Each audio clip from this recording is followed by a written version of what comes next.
பிரியமானவர்களே, இயேசு கிறிஸ்து உங்க மேல ரொம்ப அன்பு வைத்திருக்கிறார். அவருடைய அன்பு மாறாத ஒரு அன்பு. மனுஷருடைய அன்பு மாறிடும், ஆனால் ஆண்டவருடைய அன்பு மாறாது. சிலர் உங்களை ரொம்ப நேசிப்பாங்க, ஃப்ரெண்ட்ஷிப் வைப்பாங்க, அன்பா இருப்பாங்க. கொஞ்ச நாள் சில காரியத்தில் நீ இப்படிப்பட்ட ஆளா இருப்பேன்னு எனக்கு தெரியாது, உன்கிட்ட இப்படி ஒரு குணம் இருக்குன்னு எனக்கு தெரியாது அப்படின்னு சொல்லி வெறுக்க ஆரம்பிச்சிருவாங்க. பார்த்துருக்கீங்களா? நான் இப்படிலாம் நினைச்சேன், நீ இப்படிலாம் இருக்கிற அப்படின்னு நம்முடைய குணத்தை பார்த்து, சில தவறுகளை பார்த்து நம்மளை வெறுக்க ஆரம்பிச்சிருவாங்க. ஆனால் ஆண்டவர் அப்படி கிடையாது. அவருடைய அன்பு மாறாது. பாருங்களேன், லேவியராகமம் 26 44 வசனத்துல, நான் அவர்களை கைவிடவும் வெறுக்கவும் மாட்டேன். இஸ்ரவேல் மக்களை குறித்து சொல்றார். இந்த மக்களை ஆண்டவர் தான் தெரிந்து கொண்டார், ஆண்டவர் தான் அழைச்சார், அவங்களுக்கு அற்புதம் செய்த நடத்தி கொண்டிருக்கிறார். அப்பப்போ முறுமுறுப்பாங்க, அப்பப்போ ஆண்டவரையே குறை சொல்லுவாங்க, ஊழியக்காரனுக்கு விரோதமா கல்லை எடுப்பாங்க, ஊழியக்காரனை கொல்ல முயற்சி பண்ணுவாங்க.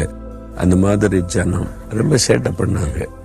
நம்ம கூட சேட்டை பண்றோம்ல, ஆண்டவர்கிட்ட அவரை துக்கப்படுத்துற மாதிரி அவருக்கு பிரியமில்லாத காரியத்தை செஞ்சிடறோம்ல.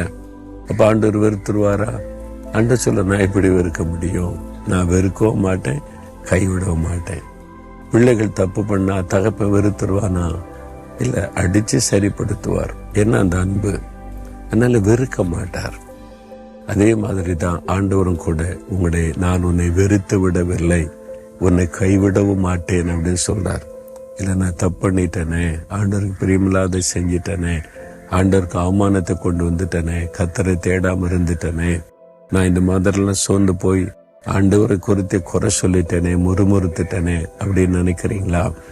எப்போ அதை தப்புன்னு உணர்ந்தீங்களோ அப்பவே அவருடைய அன்பு உங்களை நெருங்கி வர ஆரம்பித்து விட்டது. நான் இப்படி உன்னை மறக்க முடியும், நான் இப்படி உன்னை வெறுக்க முடியும், நான் இப்படி உன்னை கைவிட முடியும், நீ என்னுடைய பிள்ளை தானே, என்னுடைய மகள், என்னுடைய மகன், நான் இப்படி வெறுக்க முடியும்னு ஆண்டவர் சொல்றார். நான் உன்னை வெறுக்கவும் மாட்டேன், கைவிடவும் மாட்டேன்னு சொல்லி அவருடைய அன்பு எவ்வளவு ஆச்சரியமான அன்பு இல்லை? அப்ப அந்த ஆண்டவருக்கு நீங்க சொல்லுங்க, ஆண்டவரே, உங்களுடைய அன்பு மாறாத அன்பு, நான் தான் அந்த அன்பை புரிஞ்சு கொள்ளாம தப்பு பண்ணிட்டேன், உங்க வேதனைப்படுத்திட்டேன், முறுமுறுத்துட்டேன், உங்க வீட்டை விலகிட்டேன், என்னை மன்னிச்சிருங்க.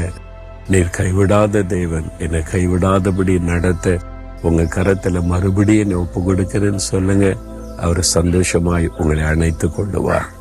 அப்படி ஒப்பு கொடுக்கறீங்களா? உங்களுக்கு தெரியுதில்ல, ஏதோ தப்பு பண்ணிட்டீங்க, உள்ளுக்குள்ள பாதிக்குது, பிரச்சனையா இருக்குது, ஆண்டவரை சந்திக்க பயமா இருக்குது, போய் பேசக்கூட கஷ்டமா இருக்குது. ஆண்டவர் சொன்னார், இல்ல, நான் அவனை கைவிட மாட்டேன், தைரியமா வான்னு சொல்லுகிறான். அவருடைய கரத்துல உங்களுக்கு கொடுக்குறீங்களா? ஆண்டவரே, இந்த மகன், இந்த மகள் பயந்துகிட்டே இருக்கிறாங்க, நான் தப்பு பண்ணிட்டேன், பாவம் செய்துட்டேன், ஆண்டவரை துக்கப்படுத்திட்டேன், என்னையும் அவர் நேசிக்கிறாரா, கைவிடாம நடத்துவாரான்னு நினைக்கிறாங்க. நீங்க இப்ப கைவிடாத தேவன், வெறுக்காத தேவன் என்பதை விளங்க பண்ணுங்க. உங்க கரம் உங்க மேல அமரட்டும். இப்பொழுதே அப்படி துக்கம் மாறட்டும், சந்தோஷம் உண்டாகட்டும், மன மகிழ்ச்சி வரட்டும், சோர்வுகள் நீங்கட்டும். நீர் கைவிடாத தேவன் என்பதை விளங்க பண்ணும். இயேசுவின் நாமத்தில் ஜெபிக்கிறோம் பிதாவே. ஆமேன், ஆமேன்.